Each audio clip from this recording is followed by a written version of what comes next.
दोस्तों, आज मैं आपको लेकर जा रहा हूँ एक ऐसे हॉरर थ्रिलर की दुनिया में जहाँ तंत्र मंत्रा, ब्लैक मैजिक और एंशिएंट रिचुअल्स का एक डार्क वर्ल्ड है। ये फिल्म है तंत्र, जो 2024 में रिलीज हुई है और जिसने हॉरर फैंस को एक नया लेवल का डर दिखाया है। ये कहानी है एक ऐसी औरत की जो अपनी खोई हुई पावर्स को वापस पाने के लिए कुछ भी कर सकती है, चाहे उसके लिए कितनी भी इनोसेंट जान क्यों ना चली जाए। ये फिल्म सिर्फ जंप स्केयर्स पर डिपेंड नहीं करती, बल्कि ये आपको साइकोलॉजिकली डिस्टर्ब कर देगी। तो चलिए शुरू करते हैं इस बोन चिलिंग स्टोरी को। कहानी की शुरुआत होती है एक स्मॉल टाउन से, जहाँ रहती है हमारी प्रोटैगनिस्ट निधि, एक 28 साल की इंडिपेंडेंट वुमन जो रिसेंटली अपने बॉयफ्रेंड अर्जुन के साथ एक न्यू अपार्टमेंट में शिफ्ट हुई है। निधि एक ग्राफिक डिजाइनर है और अर्जुन एक सॉफ्टवेयर इंजीनियर। दोनों को लगता है कि अब उनकी लाइफ सेट हो गई है, लेकिन जिस दिन वो अपने नए घर में एंटर करते हैं, तभी से कुछ अजीब होने लगता है। पहले तो छोटी छोटी चीजें, रात को आवाजें आना, लाइट्स का अपने आप ऑन ऑफ होना और एक अजीब सा फीलिंग जैसे कोई उन्हें देख रहा है। निधि इनिशियली इसे इग्नोर करती है, सोचती है कि ये सब सिर्फ उनकी इमेजिनेशन है, लेकिन अर्जुन को भी लगता है कि कुछ तो गड़बड़ है। वो बिल्डिंग के वॉचमैन से पूछता है, भैया इस फ्लैट में पहले कौन रहता था? वॉचमैन अनकंफर्टेबल हो जाता है और कहता है, साहब वो सब पुरानी बातें हैं, आप लोग चिंता मत करो। लेकिन अर्जुन को अब और ज्यादा शक हो जाता है। अगली रात निधि अकेली घर पर है, क्योंकि अर्जुन ऑफिस के काम से बाहर गया है और तभी उससे एक अजीब आवाज सुनाई देती है, जैसे कोई ऊपर वाली फ्लोर से आ रही हो। वो कॉशियसली ऊपर जाती है और देखती है कि उनके अपार्टमेंट के एक कॉर्नर में एक छोटी सी अलमारी है जो पहले नोटिस नहीं हुई थी।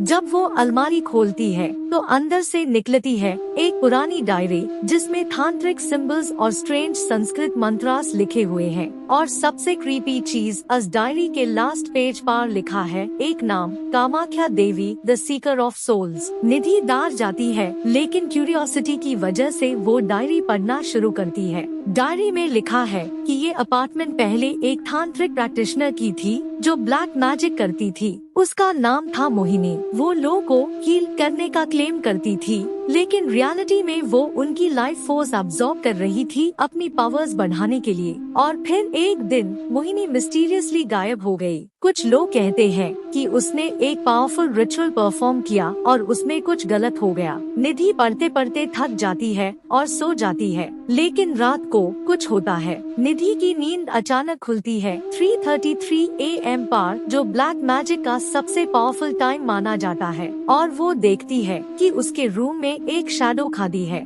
वो डर के मारे अर्जुन को कॉल करती है, जो तुरंत घर वापस आ जाता है। लेकिन जब अर्जुन घर पहुंचता है, तब तक सब नॉर्मल हो चुका होता है। लेकिन अगले कुछ दिनों में हॉन्टिंग्स और इंटेंस हो जाती है। निधि के बॉडी पर अचानक से स्क्रैच मार्क्स आने लगते हैं। मिरर्स में उससे अलग अलग रिफ्लेक्शंस दिखती है। रात को उससे लगता है जैसे कोई उसका ब्रेथ फील कर रहा है। और सबसे डरवाना, वो बार बार सपने में उस मोहिनी नाम की औरत को देखती है। एक रात निधि सपने में मोहिनी से मिलती है। मोहिनी कहती है, तू मेरा मध्यम बनेगी, मुझे इस दुनिया में वापस आना है और तेरी बॉडी मुझे चाहिए। निधि चिल्लाती उठती है। अब उससे समझ आ गया है कि ये कोई नॉर्मल हॉन्टिंग नहीं है, ये एक स्पिरिट है जो उसे पोजेस करना चाहती है। निधि और अर्जुन अब सीरियसली डर गए हैं। वो हेल्प मांगने के लिए एक तांत्रिक एक्सपर्ट पंडित राघव के पास जाते हैं। पंडित जी, जो 60+ आगे के एक्सपीरियंस प्रैक्टिशनर है, जब निधि की स्टोरी सुन है तो उनका चेहरा गंभीर हो जाता है। वो कहते हैं, बेटी तुम बड़े खतरे में हो। मोहिनी कोई साधारण तांत्रिक नहीं थी, उसने कामाख्या तंत्र की साधना की थी, जो सबसे खतरनाक ब्लैक मैजिक प्रैक्टिसेस में से एक है। उसने अपनी पावर्स के लिए इनोसेंट लॉगऑन की बाली दी और जब यूज पकड़ा जाने वाला था, तब उसने अपनी आत्मा को एक अधूरे रिचुअल में बंद दिया। अर्जुन पूछता है, तो अब क्या होगा? पंडित राघव गंभीरता से कहते हैं, मोहिनी की आत्मा अब भी इस अपार्टमेंट में फांसी है और वो एक शरीर ढूंढ रही है जिसमें वापस आ सके। निधि को उसने चुन लिया है, क्योंकि उसकी स्पिरिचुअल एनर्जी स्ट्रॉन्ग है। अगले 3 दिन बहुत क्रिटिकल है। अगर इन 3 दिनों में मोहिनी तुम्हें पूरी तरह पोजेस कर लेती है तो फिर कोई रास्ता नहीं बचेगा। वो एक सेफ ढग निधि को देते हैं और कहते हैं ऐसी हमेशा पहने रहो। निधि घर वापस आती है, लेकिन अब हालत और भी बुरे हो जाते हैं। पहली रात निधि को अपनी ही आवाज में अजीब मंत्रास बोलते हुए सुनाई देती है, लेकिन वो खुद कुछ नहीं बोल रही होती। दूसरी रात अर्जुन को पता चलता है कि निधि रात में उठकर उस पुरानी डायरी के सामने बैठ जाती है और उसमें लिखे मंत्रास को चुपचाप दोहराती है। जब अर्जुन उसे जगता है तो निधि को कुछ याद ही नहीं रहता। तीसरी रात ये सबसे भयानक रात है। निधि की आंखें अचानक से काली हो जाती है और उसके मुंह से निकलती है मोहिनी की आवाज। वो अर्जुन पर हमला करती है, उसकी गर्दन दबाने लगती है। अर्जुन तुरंत पंडित राघव को कॉल करता है। पंडित जी तुरंत आते हैं और देखते हैं कि निधि अब पूरी तरह से पोजेस हो चुकी है। उसका शरीर अजीब तरीके से मूव कर रहा है और उसके मुंह से निकल रही है डिमोनिक साउंड्स। पंडित राघव समझ जाते हैं अब सिर्फ एक ही रास्ता है, हमें मोहिनी के अधूरे रिचुअल को पूरा करना होगा, लेकिन एक डिफरेंट वे में। हमें उसकी आत्मा को डिस्ट्रॉय नहीं बल्कि लिबरेट करना होगा। पंडित राघव तुरंत प्रिपरेशन शुरू करते हैं। वो निधि को एक सेक्रेट सर्कल में बिठा है, चारों तरफ दियास जला है और पावरफुल प्रोटेक्शन मंत्रास का जाप शुरू करते हैं। लेकिन मोहिनी की स्पिरिट इतनी आसानी से नहीं जाने वाली। निधि का शरीर वायलेंटली रिएक्ट करता है। वो चिल्लाती है, रोती है और मोहिनी की आवाज में कहती है, मैं नहीं जाऊंगी, ये शरीर अब मेरा है। सडनली पूरे अपार्टमेंट में तूफान आ जाता है। लाइट्स जोर जोर से फ्लिकर करने लगती है, दीवारों से अजीब आवाजें आने लगती है और फिर निधि का शरीर हवा में उड़ जाता है। ये सीन देखने में जितना टेरिफाइंग लग रहा है उससे कई गुना ज्यादा बोन चिलिंग एक्सपीरियंस है। अर्जुन घबरा जाता है, लेकिन पंडित राघव शांत रहते हैं। वो अपने मंत्रास की इंटेंसिटी बढ़ा देते हैं और फिर वो एक क्रूशियल स्टेप लेते हैं। वो मोहिनी की उस पुरानी डायरी को सेक्रेट फायर में फेंक देते हैं। जैसे हाई डायरी जलती है, निधि एक जोरदार चीख मारती है। उसके शरीर से एक डार्क शैडो निकलती है जो मोहिनी की आत्मा है। वो आत्मा पहले तो रेजिस्ट करती है, लेकिन फिर धीरे धीरे लाइट में डिसोल्व होने लगती है और अचानक से सब कुछ शांत हो जाता है। निधि की बॉडी नीचे गिरती है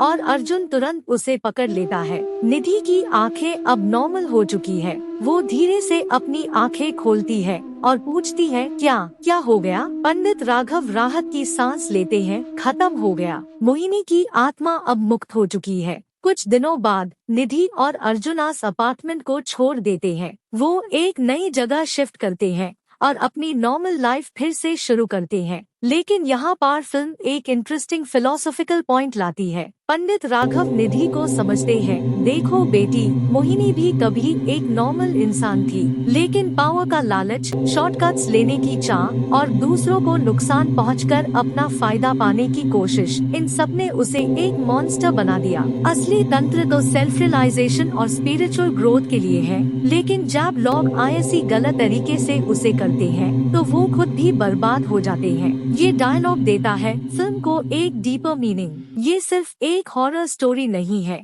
बल्कि ये एक कॉशनरी टेल है कि शॉर्टकट्स और गलत रास्ते कभी भी अच्छे रिजल्ट्स नहीं देते। लेकिन फिल्म का एंडिंग यही खत्म नहीं होता। लास्ट सीन में कैमरा फोकस करता है उस जली हुई डायरी पर जो अब राख बन चुकी है और अचानक से उस राख में से एक छोटी सी फ्लेम उठती है और स्क्रीन पर दिखता है एक मैसेज, कुछ आत्माएं कभी मरते नहीं, वो सिर्फ वेट करती है। स्क्रीन ब्लैक हो जाती है। तो दोस्तों, ये थी तंत्र 2024 की पूरी कहानी। एक ऐसी हॉरर फिल्म जो आपको साइकोलॉजिकल लेवल पर डिस्टर्ब करती है। इस फिल्म की खासियत ये है कि ये इंडियन मिथोलॉजी और तंत्र विद्या को एक मॉडर्न हॉरर सेटिंग में लेकर आती है। ये सिर्फ जंप स्केयर्स पर डिपेंडेंट नहीं है, बल्कि एक जेन्युइन क्रीपी एटमॉस्फेयर क्रिएट करती है। निधि का कैरेक्टर आर्क बहुत इंटरेस्टिंग है। एक कॉन्फिडेंट, इंडिपेंडेंट वुमन से लेकर एक हेल्पलेस विक्टिम बनना और फिर सर्वाइव करना। ये दिखता है कि कभी कभी लाइफ में ऐसी सिचुएशंस आती है जो हमारे कंट्रोल से बाहर होती है, लेकिन हमें हार नहीं माननी चाहिए। और सबसे important message, power specially spiritual या सुपरनैचुरल पावर को रिस्पेक्ट के साथ ट्रीट करना चाहिए। जब लोग शॉर्टकट्स लेते हैं और दूसरों को हार्म करके अपना बेनिफिट निकलते हैं तो वो खुद का भी डिस्ट्रक्शन कर लेते हैं। मोहिनी एक विलन नहीं बल्कि वो एक ट्रैजिक कैरेक्टर है जो अपनी ग्रीड का शिकार बन गई। फिल्म का सिनेमेटोग्राफी स्पेशली वो डार्क लाइटिंग और तांत्रिक सिंबल्स का यूज बहुत इफेक्टिव है। बैकग्राउंड स्कोर भी बहुत एरी और एटमॉस्फेरिक है। अगर आप जेन्युइन हॉरर एक्सपीरियंस चाहते हो जो आपको बाद में भी सोचने पर मजबूर कर दे तो तंत्र डेफिनेटली एक मस्ट वॉच है। लेकिन हाँ, रात में अकेले देखने की हिम्मत है तो ही देखना। तो दोस्तों, आपको ये फिल्म एक्सप्लेनेशन कैसी लगी कमेंट सेक्शन में जरूर बताइएगा। और अगर आप भी ऐसी हॉरर और थ्रिलर फिल्म्स के एक्सप्लेनेशंस चाहते हैं तो लाइक करना मत भूलिए। और हाँ, अगली बार जब भी आप किसी नई जगह शिफ्ट करें तो पहले उसकी हिस्ट्री जरूर चेक कर लेना। मिलते हैं अगली फिल्म एक्सप्लेनेशन में, तब तक के लिए स्टे सेफ, स्टे क्यूरियस।